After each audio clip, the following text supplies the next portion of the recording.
ನಿಮ್ಮ ಮಗುವಿಗೆ 8 ವಾರಗಳಾದರೂ ಮಗು ನಿಮ್ಮನ್ನು ನೋಡಿ ಸ್ಮೈಲ್ ಮಾಡ್ತಿಲ್ವಾ? ಇದನ್ನು ಕೇರ್ಫುಲ್ ಆಗಿ ಕೇಳಿ.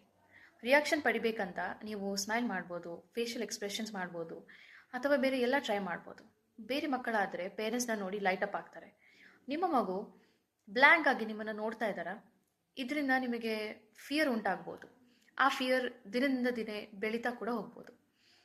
ಸೋಷಿಯಲ್ ಸ್ಮೈಲ್ 6ರಿಂದ 8 ವಾರಗಳಲ್ಲಿ ಸ್ಟಾರ್ಟ್ ಆಗಬೇಕು. 3 ತಿಂಗಳಷ್ಟರಲ್ಲಿ ಅದು ಕನ್ಸಿಸ್ಟೆಂಟ್ ಆಗಿರಬೇಕು. ಒಂದು ವೇಳೆ ಮಗುವಿಗೆ ಅದಾಗಿಲ್ಲ ಅಂದರೆ, ಅಥವಾ ಮುಂಚೆ ಆಗಿ ನಂತರ ಸ್ಟಾಪ್ ಆಗಿದ್ದರೆ, ಇದು ತುಂಬ ಇಂಪಾರ್ಟೆಂಟ್. ಒಂದು ಇನ್ಕ್ರೆಡಿಬಲ್ ವಿಷಯ ಏನಂದರೆ, ಮಕ್ಕಳು ನ್ಯಾಚುರಲಿ ಕನೆಕ್ಟ್ ಆಗೋಕ್ಕೆ ವೈರ್ಡ್ ಆಗಿರ್ತಾರೆ. ಕೆಲವೊಮ್ಮೆ ಈ ಕನೆಕ್ಷನ್ನ ಹುಡ್ಕೋದಕ್ಕೆ ಅವರಿಗೆ ಸ್ವಲ್ಪ ಎಕ್ಸ್ಟ್ರಾ ಟೈಮ್ ಬೇಕಾಗುತ್ತೆ.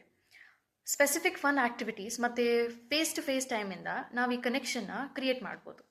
ಫೇಸ್ ಟು ಫೇಸ್ ಟೈಮ್ ಅಂದರೆ ಮಗುವಿನ ಫೇಸ್ನಿಂದ 12 to 18 ಇಂಚಸ್ ಡಿಸ್ಟೆನ್ಸಲ್ಲಿರಬೇಕು.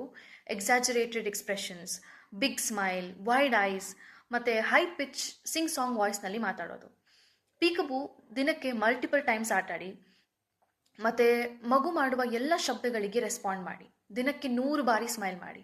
ಮಗುವಿಗೆ ನಿಮ್ಮ face the most favourite thing ಆಗಿರಬೇಕು. 2 ತಿಂಗಳಿನಲ್ಲಿ ಸೋಷಿಯಲ್ ಸ್ಮೈಲ್ ಇಲ್ಲ ಅಂದರೆ ಹಿಯರಿಂಗ್ ಹಾಗೂ ವಿಷನ್ ಟೆಸ್ಟ್ ಮಾಡಿಸಿ.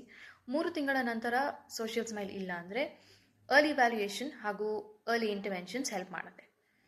ಮಗುವಿಗೆ ಸ್ಮೈಲ್ ಇದ್ದು ಡಿಸಪಿಯರ್ ಆಗಿದೆ ಅಂದರೆ ಎಮರ್ಜೆನ್ಸಿ ಇವ್ಯಾಲ್ಯೂಯೇಷನ್ ಮಾಡಿಸಿ. ನಿಮಗೆ ಫಾಲೋ ಮಾಡೋದಕ್ಕೆ ಹಾಗೂ ಚೆಕ್ ಮಾಡೋದಕ್ಕೆ ಕಾಂಪ್ರಿಹೆನ್ಸಿವ್ ಡಾಕ್ಯುಮೆಂಟ್ ಬೇಕಾದರೆ ಸ್ಮೈಲ್ ಅಂತ ಕಮೆಂಟ್ ಮಾಡಿ. Thank you.